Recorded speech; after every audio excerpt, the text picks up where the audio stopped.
बुजुर्ग रहे, लगभग में 85-90 साल की उम्र हुई है, तो बहू से बड़ी परेशान रहे। बहू लड़का तो बहुत परेशान रहो करे, सो क्योंकि वो तो आराम से रोटी बनाओ करे, बहू बच्चों को खिलाए अपन खाए, और बूढ़ी माँ सुबह सानी चारों गोबर पूरो करो करे जानवर को, तो बेचारी परेशान हो जाओ करे, अकेली पला उठाओ करे, गोबर को भरो हो सर पे रखो करे।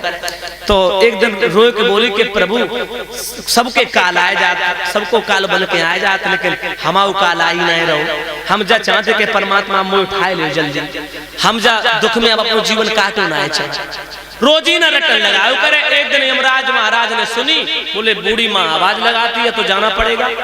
सो यमराज महाराज वहां से निकलते भाई जा रहे थे, उनने कान में आवाज सुनी कि मैया कह रही है कि भगवान मुझे जल्दी उठाए ले, मेरी मिट्टी समेटो और मेरे काल ही नहीं आए। यमराज घूम पड़े, बोले बूढ़ी माँ कौन हो तुम? बोले मैं यमराज हूँ। आप यमराज हैं? हाँ। आपने तो बुलाया था मुझे, आप यहाँ क्यों आए? बोले आप ही ने बुलाया था। बूढ़ी माँ कहने लगी नहीं नहीं प्रभु, वो तो मैंने गुस्सा में बोल दिया था, बहू लड़का के डर से मैं परेशान थी ना, इसलिए गुस्सा में बोल दिया था कि प्रभु मुझे उठाए ले, हम अबे नहीं मरो चाहे। तो यमराज बोले क्या करें? कि ऐसे करो, आप आई गए तो जो गोबर को भरो वो पलई उठवाए दे, हैं? तो जो गोबर को भरो वो पलई सर पे रखवाए दे। तो भक्तों जानते सबे मरना है, लेकिन मरने से डर सबको लगता है। ध्यान रखना भाइयों, ये संसार जो है ना, जीव इस प्रपंच में फंसा है, संसार के प्रपंच में। ध्यान रखना बुजुर्गों, एक धोबी भैया रहे, धोबी भैया, और वो रोजीना पोटली रख करके गधा के ऊपर कपड़ों की और घाट पर कपड़े धुलने के लिए जाया करते थे। तो उनका एक नियम था कि छोटी सी रस्सी लेके जाते थे, हाथ 1.5 हाथ की, जो गधा के आगे पैर बांध देते थे कि भागे ना, और अपने कपड़ा धुलते रहते। तो एक दिन प्रभु की ऐसी कृपा महाराज जी कि वो रस्सी घर पे ही भूल गए, तो उनने पोटली उतार के नीचे रखी, कपड़ा धुलने लगे। अब गधा रुके ही ना, भाग जाए बार बार, वे पकड़ के लाए और जैसे खड़ो करे पास में और धुलने लगे, तो वो फिर भाग जाए। तो अब तो चक्कर में पड़ी है, बोले गधे पकड़े तो कपड़ा नहीं धुल पाई, और कपड़ा अगर धुल रहे तो गधा भागो जाएगा।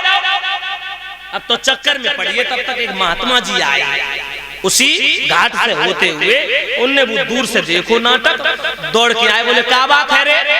बोले महाराज रस्सी तो घर पे ही बोले आए, और गधा रुकना है, गधे पकड़े खड़े तो फिर कपड़ा रह जाए धुलना ही पे, और कपड़ा धुले तो गधा भागो जाए, रो करेगा। उनने कही इधर आ। महात्मा जी बोले तू रोज रस्सी से पैर बांधता था इसके? हाँ। ऐसा कर मेरे साथ में आ, जिस तरीके से तू इसके पैर बांधता था रस्सी से, उसी तरीके से झूठ मूठ की रस्सी से इसके पैर बांध। बोले कैसे? बोले या मैं बताऊंगा। सो धोबी भैया को ने सारी कहानी बताई। सो धोबी जैसे रोज रस्सी बांधते पैरन में, आगे वाले पाए रस्सी बांधा करते थे। तो धोबी भैया ने ऐसे अंठा डालो हाथों को झूठ मूठ को, और ऐसे हाथ घुमाए घुमाए को गांठी लगाए दे, झूठ मूठ की गांठी, और इतनी कह दे के बनो रहो। सो गधा ने साचे जाने के हाय रस्सी लगाए दई, मेरे घोड़े दोनों आगे के बांध दिए पैर। अब गधा हले दुले न, चुपचाप खड़ो। उनने खूब जी भर के कपड़ा धुले, और कपड़ा धुलाए के पोटली बनाई, और पोटली बनाए के गधा के ऊपर रखी। अब उनने कही चल, अब वो चले ही ना। चले कैसे? क्योंकि उसके तो पैर बंधे। भाई कैसे चले? पैर बंधे झूठ मूठ की रस्सी से। अब ले डंडा लगे मारा मार, लेकिन गधा बढ़े ही ना।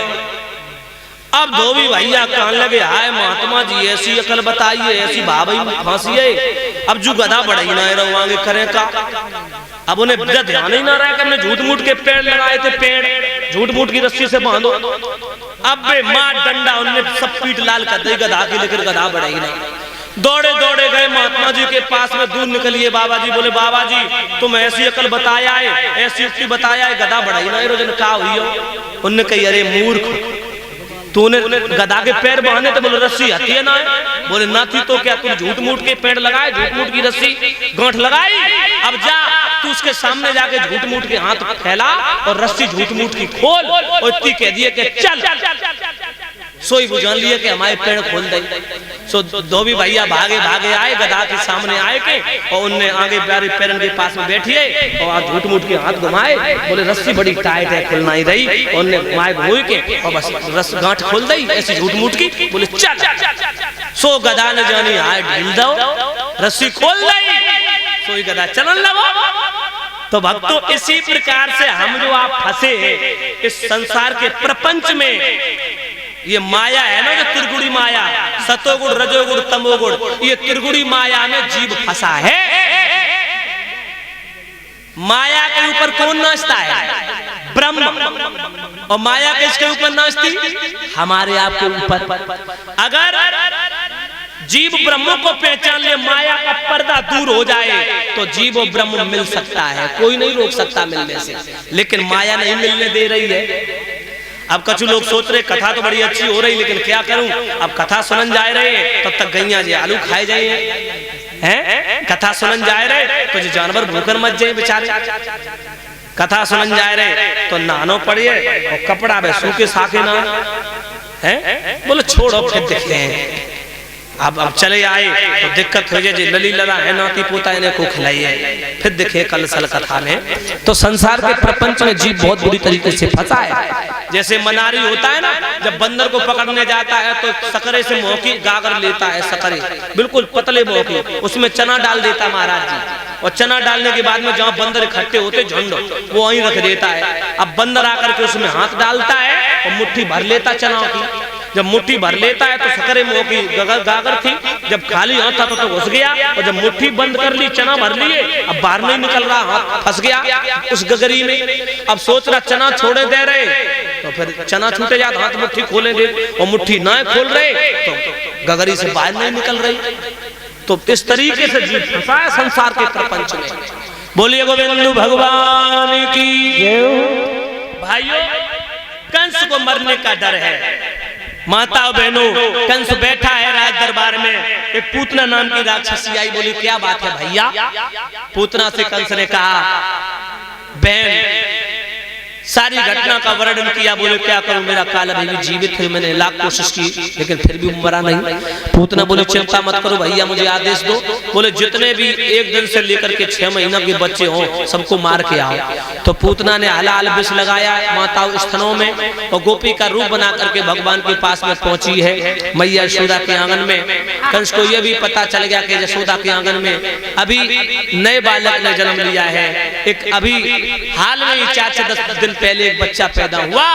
माता बहनों पूतना भूल गई अंदर, भगवान को दुखपान कराने लगी। भगवान होठों के साथ साथ उसके प्राणों को खींच लेते हैं, उसका वध कर देते हैं। तृणाव्रत भेजा, सट्टासुर भेजा, धैनकासुर भेजा, प्रलम्बासुर भेजा, अकासुर भेजा, बकासुर भेजा, धैनकासुर भेजा, मगर मेरे गोपाल ने खेली खेल में राक्षसों का वध कर दिया। आपको शास्त्री जी बताई चुके।